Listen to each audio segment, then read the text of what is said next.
Hi everyone, welcome back to my channel. My name is Catherine and this is Raspberry Reads. I'm a little bit late, but I thought better late than never, and I'd like to do my September reading wrap up for you.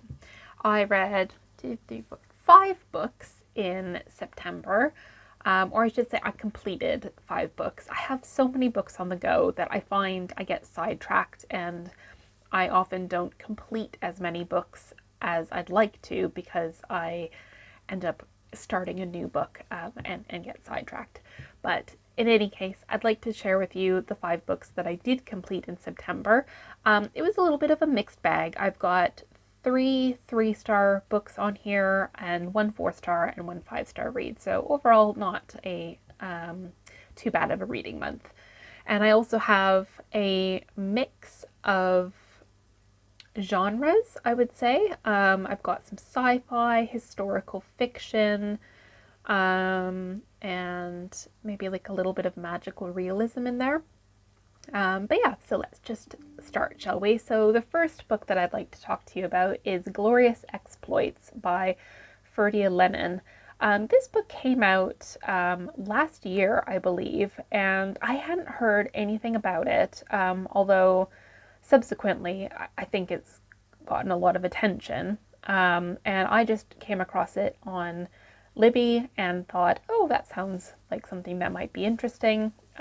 Put it on my wait list and then waited a long time to read it. I should say I do have Goodreads up in front of me so I can refer to some of the statistics for you. But overall, this book has 4.14 stars out of 17,500 ratings. So it's fairly well respected. I ended up giving this book 3 stars. So to tell you a little bit about Glorious Exploits, this is historical fiction and kind of like mythology. So it leans quite heavily on some of the works of classic Greek literature and spins it in a very interesting way. And I should say I listened to this on audiobook, and what was really interesting about this, and I can only assume it was the case if you actually read the book, but the way that, so the narrator had an Irish accent, okay? But so not only was it an Irish accent, but the language usage and sort of idioms and turns of phrases were also Irish, so I can only assume that the book was written that way.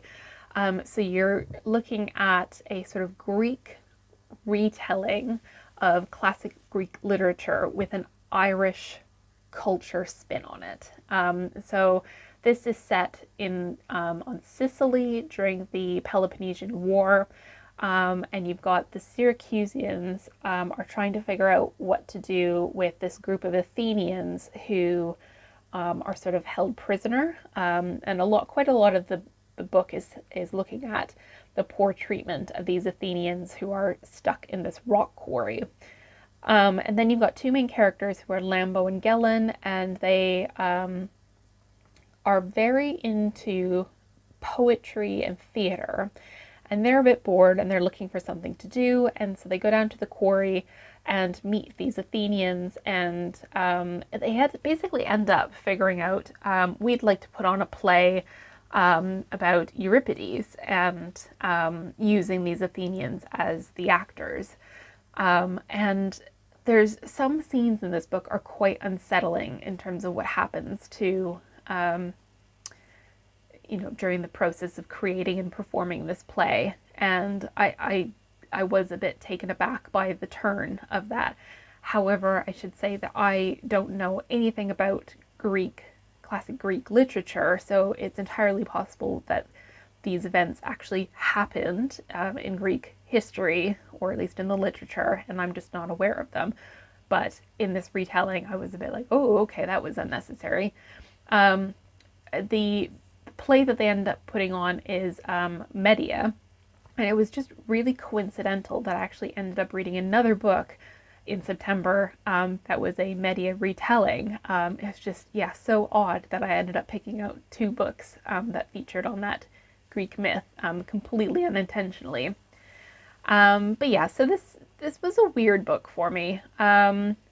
Yeah, I'm actually looking now at the Goodreads description, and I am correct. So it's told in a contemporary Irish voice with a lot of humor. So for that reason, I think I probably would have missed that or have been confused by it if I had read it. But by listening to somebody with an Irish accent, I kind of got what they were trying to do a little bit more easily. So yeah, it says Glorious Exploits is an unforgettable ode to the power of art in the time of war, brotherhood in the time of enmity, and human will throughout the ages. And I do think that it did cover those things. It just wasn't for me, for no particular reason other than I just wasn't that into it. But if you are really big into Greek history, classic Greek history, and especially, playwrights like Euripides, then I'm sure this would be your cup of tea. But a very clever idea in terms of using that contemporary Irish voice to retell something completely unusual in terms of what I've come across before. And I guess that's why it is labeled as a humor genre, even though it's quite unsettling. So yes, that was Glorious Exploits. 3 stars for me, but do recommend to people who like that sort of read. Okay, following up, and actually I think I finished this book just before I finished Glorious Exploits, and I've already mentioned it on my channel a few times, including in my most recent 5-star historical fiction recommendation. So this is Savage Beasts by Rani Selvarjah, and this is a retelling of the the ancient Greek myth of Medea. And so it's set in India in 1750s in Calcutta, and you've got the start of a war with the East India Company coming in, and the story is about Mina, who is sort of an abused daughter of one of the princes or kings of this area, and she's trying to escape. And then she meets James Chilcot, who is meant to be Jason in the Greek myth, and they end up falling in love and going on all sorts of adventures. And the main point of the Medea myth is that Medea is scorned and then seeks her revenge, and the same thing happens with Mina. And I loved this retelling. I thought it was so rich. As I mentioned in my previous summary of it, I felt sort of transported in it by the story. I listened to it on audiobook, which I do recommend. I thought it made it an even richer experience. I thought there was a lot about sort of like family and sacrifice and feminism, lots of really good themes there. And yeah, it was really, really good read. I think it was fairly long. Obviously I listened to it on audiobook, so I'm not sure, but I'm sure it was at least sort of 9 hours or so. But it went by so quickly. So I think whether you want to listen to the audiobook or read it, Savage Beasts is definitely up there with one of my favorite books for this year, certainly, and probably up there with one of my favorite historical fictions that I've come across in many years. Interestingly, this book only has 3.57 stars and only 269 ratings on Goodreads. So this is an underappreciated book, guys. So if I could give you one suggestion, if you like historical fiction, it's go and check out Savage Beasts, pardon me, and see what you think, because I think that this book deserves more recognition, and for better or for worse, to just boost up those ratings a little bit. Yeah, did I mention it's 5 stars? 5 stars from me. The third book that I'd like to share with you is one that I heard about from Jen Campbell, who's very popular on BookTube. And this is Hum by Helen Philips, and this is a sci-fi book. And for people who've been watching my channel for a while now, you know that I do enjoy sci-fi.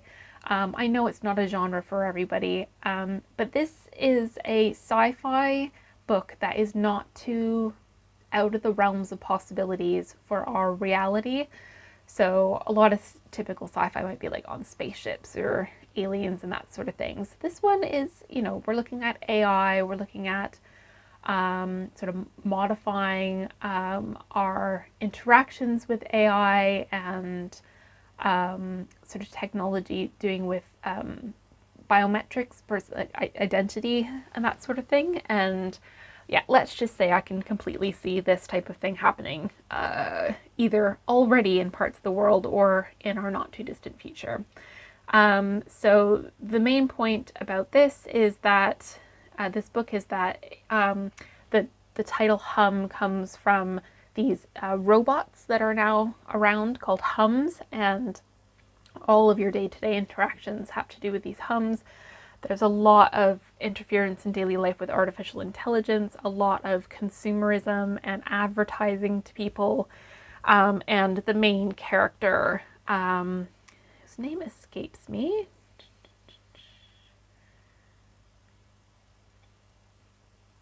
May, she has lost her job, and then she ends up deciding to be an guinea pig in an experiment where she has some surgery done to her face so that her face is no longer recognizable by biometrics, and she's financially compensated for this.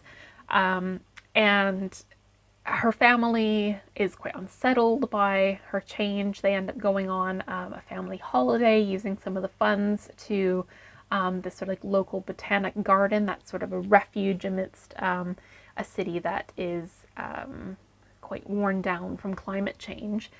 And it's just not the escape that they were hoping it to be. So yeah, it's speculative fiction, sci-fi. It's looking at lots of themes about sort of motherhood, climate change, global warming, AI, lots of those themes. So dystopian, but not too dystopian, if that makes sense. I really enjoyed it, but not, I think it sort of lost momentum towards the end. I was left thinking like you could have taken that in a slightly different direction. So for that reason, I gave Hum 4 stars instead of 5 stars. But if you do enjoy that type of genre, sci-fi, speculative fiction, then I would recommend checking it out if you haven't already. Okay, we've got another historical fiction choice from me, and it is Everyone Knows Your Mother is a Witch by Rivka Galchen. And this has not got a lot of positive reviews, I must say. So it's around 3 stars on Goodreads, and indeed I also gave it 3 stars, and that's out of almost 13,000 ratings. So I think this one is a classic example of historical fiction about a really interesting topic, but the delivery was not great. And it was not even necessarily the writing, because I did really enjoy the writing. I listened to this on audiobook, but the quality of the writing and the dialogue was good. It was just actually the storytelling that was a little bit boring, if I'm being completely honest. So this is set in what is now Germany in the 1600s. And you've got Katharina, who is the mother of Johannes Kepler, the mathematician. And Katharina is accused of being a witch. And so this is her story about how she has come to be accused of being a witch, a lot to do with sort of herbalism, and educated women or women with medicinal knowledge are accused of witchcraft, or were accused of witchcraft in this era. So that's something that I'm very interested in. And yeah, a lot of the focus of this book is sort of about the investigation or interviews, I guess, about whether or not she was indeed a witch, and how Johannes Kepler ended up stepping in to defend his mother. And this is actually based on true events. So Johannes Kepler was a mathematician, and his mother was indeed accused of being a witch. And this is Katharina's fictionalized perspective. And what I did enjoy is that Rivka Galchen did draw on real historical documents in order to tell this reinterpretation. She's telling it from a different perspective, right? Because a lot of the books we have are from the other perspective of the people who are accusing women of being witches, and this is about the accused. And so, yeah, it was interesting in that perspective. There were sort of elements of fantasy or magical realism, I guess, a little bit in it, but all in all, it was basically historical fiction based on historical documentation. And it wasn't very long. It was less than 300 pages, so it didn't take me very long to listen to. But as I said at the beginning, this book, I wanted to like it more than I did. It was such a really great idea, really cool topic, well researched from what I can gather. It's just the delivery was a little bit dull. So yeah, 3 stars for me for Everyone Knows Your Mother is a Witch. And the last book that I finished in September into very early October was Catfish Rolling by Clara Kumagai. And this is magical realism, this book. So it looks at Japanese myth. It's really focused on grief and perceptions of time and memory. And it combines this sort of Japanese folklore with earthquakes and like what might have happened in after an earthquake. And yeah, it was such a cool premise. So the whole idea of the catfish was the Japanese myth of there being a catfish underneath Japan, and the reason why there are earthquakes is that the catfish is rolling over in the mud. But it very much centers on a father-daughter relationship. And so Sora is a teenager, young adult trying to find herself after finishing school, pardon me. And her father is a scientist, and he investigates what they call zones. And so the idea of this book is that there's sort of a regular time zone where time acts normally to us, and then there are different zones as a result of the earthquakes where time is either sped up or slowed down, and then how that would have sort of physiological effects on the people and things in those zones.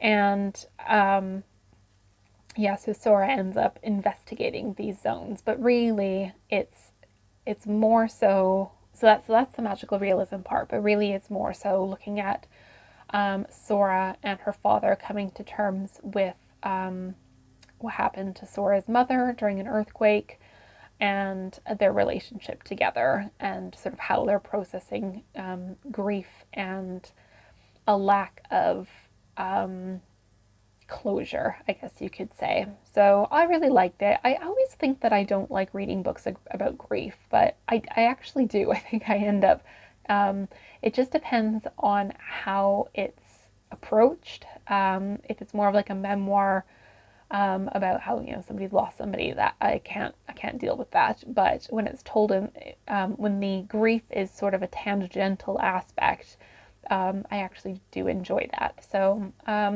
yeah, I only gave it 3 stars because I didn't really connect with the characters, and I did get a little bit bored part of the way through it, but it wasn't a bad book by any means. And so if you're into magical realism, then yeah, I would recommend checking it out. But it's not the best book that I've read this year, but it was a cool idea in any case.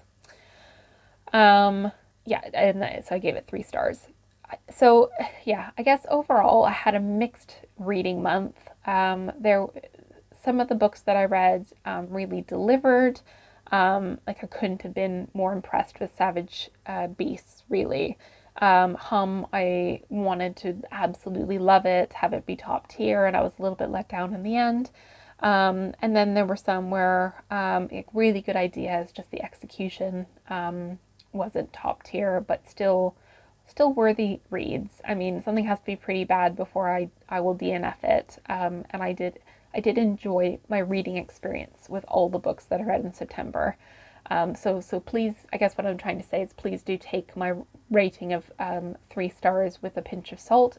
3 stars for me means that it is a good book and it is worth checking out. But yeah, so those are the 5 books that I read in September. I'm very busy this month as I'm filming this mid-October. In terms of what I'm reading right now, as usual, I've got lots of books on the go. I'm still trying to finish Somewhere Beyond the Sea, which is the second book by T.J. Klune, and I'm also just about to start The Lincoln Highway by Amor Tove. There's up on the top there. That's our book club pick for October, November. And I'm also reading Marina, which is a recommendation by you lot for like spooky reads. And I'm 60% through Wakenhurst, which is something that I've not talked about on my channel yet at all. And I've got some things to say about it. So you can look forward to that wrap up in October. But yes, I've been babbling on for far too long now, so that just leaves me to say that I hope you're all well. I hope you had a good reading month in September, and I will see you soon in a new video. Take care. Bye.